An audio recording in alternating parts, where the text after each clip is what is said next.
Hi, this is Charlie from the Atomic Smashers, and I hope everybody's doing great today. How I'm training myself, since I don't have a training partner, is I'm reviewing videos, try to concentrate on my closed guard more of jiu-jitsu.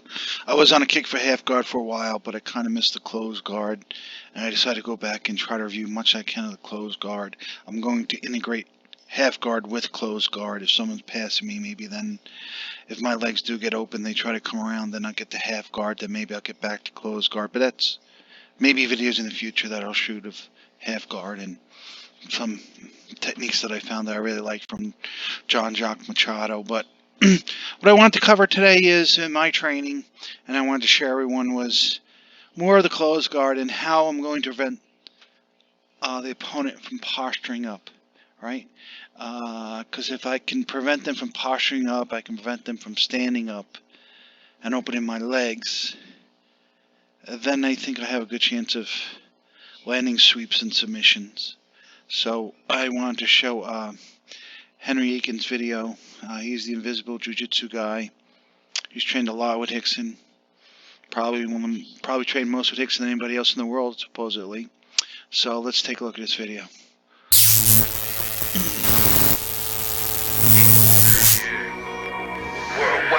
Crazy Veterano, old family first, fam. Taught the world to swing that double-edged sword. It works, fam.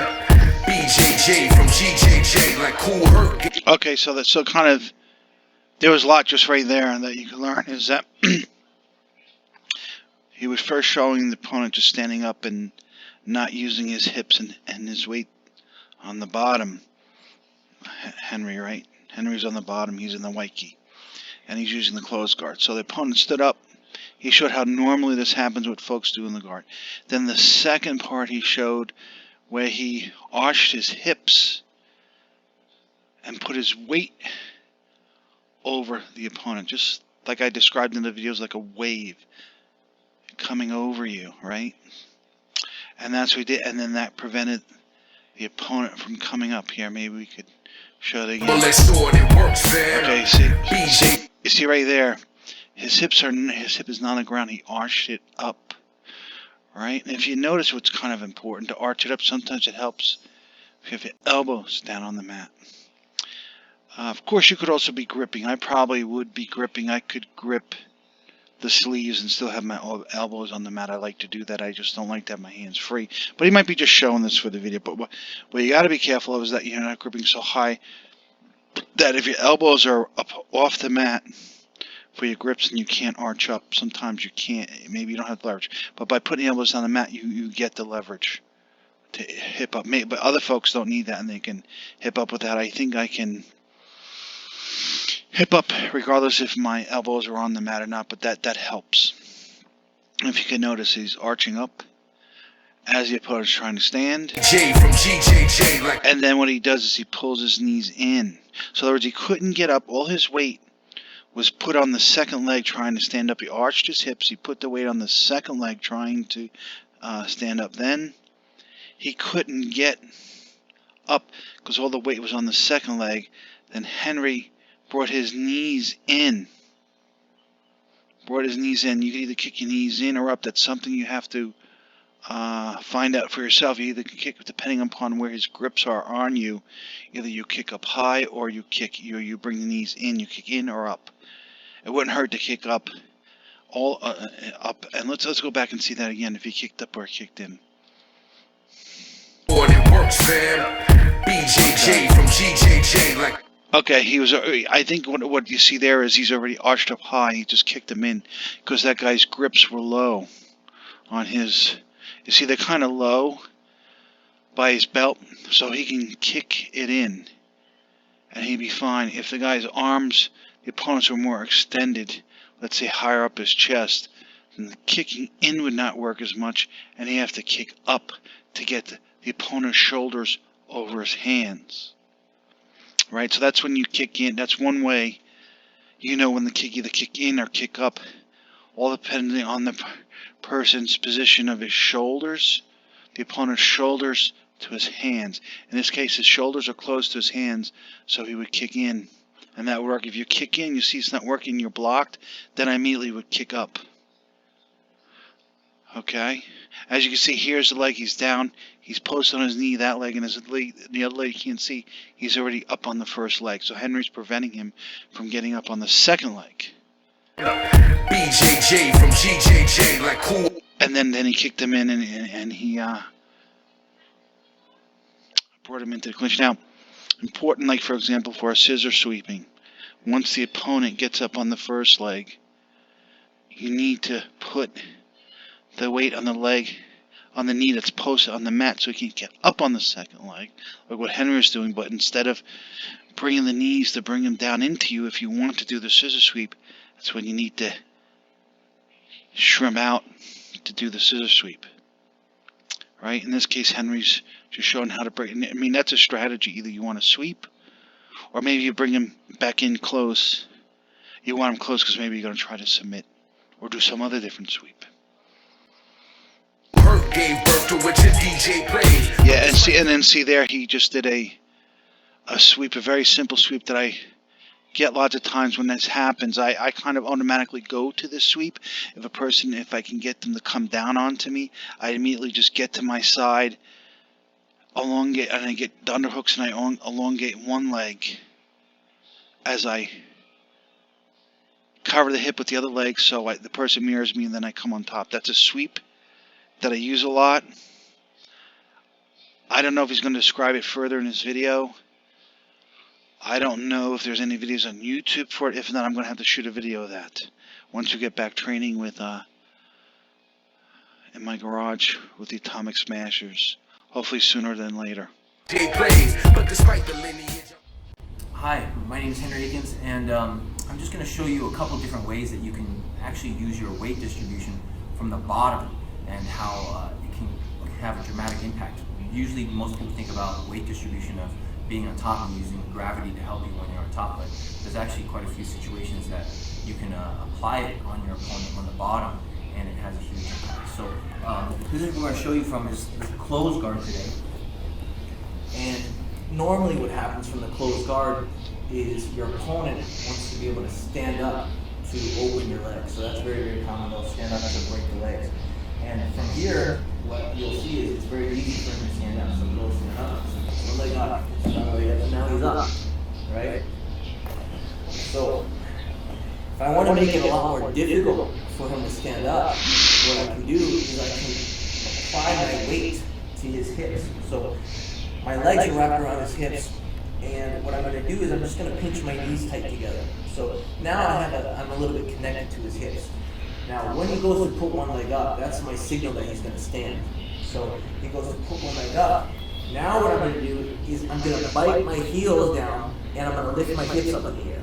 So now when he tries to lift up, he's only got one leg to kind of help him stand up now. He's got one leg to help him stand up, his other knee's on the ground. So what I'm doing is I'm shifting all of my weight down to this knee.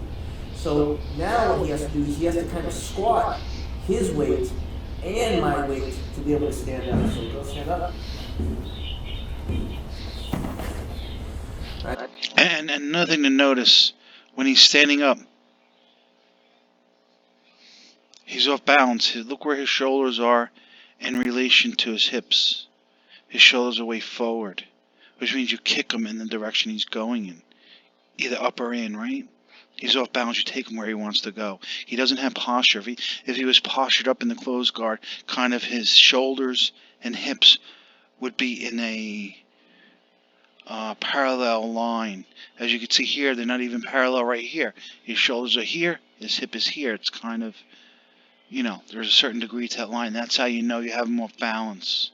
And very important to pinch the knees. And I guess the arch up, it helps the heels go down, which will help you arch up. What I also discovered is that if your knees are too low by the hips, you can't arch up enough. Your knees actually are pinching above, I would call the love handles, more up higher by the ribs, maybe under the ribs, so that you're up higher when you arch. Your knees are up high, which then will cause your hip to arch up higher. And from here, not only can I stop him from standing up, but I'll end up breaking his posture again. So when he goes to stand up, he goes to put one leg up, I'm already pretty much... So you see already, by putting that weight and pulling in his posture, he's totally lost his posture. And that's why he falls. And I already have And there's that sweep that I'm talking very, about. very off balance when he tries to stand up and he's got to deal with all that weight. Right? So all I'm doing, one more time, is when he goes up. See, notice how he's getting up. And most folks do this when they get up on the first leg. I don't think they think very much about this. Is they lean on the person, they get up on one leg, their postures, they're in bad posture. Their shoulders are way in front of the hips, right? And that's bad. And that's why then Henry's able to use his weight as well as his knees pinching in and arching his hips and bring the person forward because he's coming forward. Here you notice his hands are, this would be interesting, his hands seem to be up higher. Let's see if they stay there. I'm biting my heels down and I... Oh, did you see that? Henry that time started kicking up. We'll go slightly back what I was talking about. This is very important. He actually was kicking up with his knee. You see that? You see that he already arched his hip and he's already like kicking up and not in. Let's see if he continues that way. I lift my hip up. So I'm lifting my hip up in the air and I'm trying to drive all my weight down to this side. Makes it very difficult for him to just one leg squat both of our weights, right? And a lot of times you can't see that, but your opponent will definitely be able to feel it. So you got to play around with it a little bit and practice it. Okay, so I found this interesting. I learned a lot in this video. I find it interesting, and then it starts making you think of strategy. If the opponent is postured up, would you go for a hip bump sweep right away? I probably wouldn't. I probably would focus on getting the grips I want, but more importantly, just keeping my guard closed and reacting to him more. So I would think first thing, he's postured up, he's going to try to open my legs and he won't be able to. Then he's going to try to stand up. I think I'm going to be patient because when he stands up is when when a lot of this Gracie Jiu-Jitsu happens. If you watch, or if you had Rickson Self-Defense Unit, you'll see that most of his closed guard techniques happen when the person starts standing, because this is when he's losing his balance. And he did mention something about sometimes you don't have a choice to bring him close into you. The opponent may decide that, and I think I understand what he's saying, because they may be posting off of you. It may be hard to bring them in off balance and with your legs, but they can't get your legs open, and they can't stop you from putting your weight on them.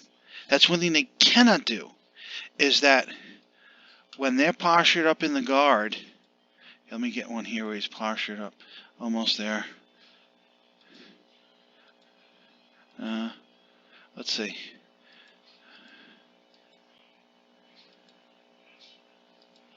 You see here, when a person's postured up and he's posting on you, there's one thing he can't do. He can't stop you from arching your weight onto the top of his legs or his hips, whatever you want to call it, his thighs, his hips. He can't. That's one thing he can't stop. He can fight you from pulling you with your legs, and he can fight your grips, but he cannot fight you putting your weight on him. So that's the first thing I always think of. What can I do? And I start from there. I said, let me put my weight on him.